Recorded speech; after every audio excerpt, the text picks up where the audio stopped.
মহাপ্রভুর দিব্য ভাবরাশি জগৎকে উজ্জীবিত করেছে,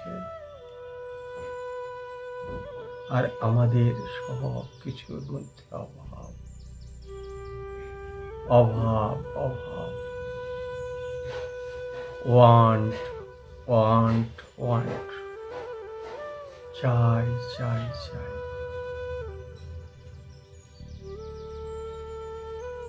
মহাপ্রভু বলেছেন, ডিজায়ার ইজ পেইন। কি সুন্দর। না ধনং না জনং না সুন্দরী কবিতাং বা জগদীশ কামায়। না ধন দরকার নেই, আর আমরা ঠিক তার বিপরীত দিকে আমাদের অনেক অর্থ দরকার, অনেক বৃত্তের দরকার, অনেক বৈভবের দরকার, আমাদের অনেক অনেক কিছু দরকার। না ধনং না জনং, আমাদের অসংখ্য লোক দরকার নেই, একজন লোক দরকার। মহাপ্রভু যার জন্য কেঁদেছেন, নিজে ভগবান হয়ে ভিতরে তিনি থেকে বাইরে জগৎ জীবকে শিক্ষা দিয়েছেন ভগবানকে কি করে ভালোবাসতে হয়। রাধা কৃষ্ণ মিলিত তনু গৌর সুন্দর প্রেম অবতার আমাদের ভাসিয়েছেন। আমরা নিজেদের কাছে নিজেরা কেমন একবার ভাবুন তো দেখি, আমরা কি সেই প্রেম আস্বাদন করছি? না বিত্ত বৈভব ধন সম্পদ, অসংখ্য লোক অসংখ্য জন পাওয়ার আশায় ছুটছি। মহাপ্রভু নীল জলরাশি তরঙ্গায়িত দেখে ঝাঁপ দিচ্ছেন ভগবান বলে, আর আমরা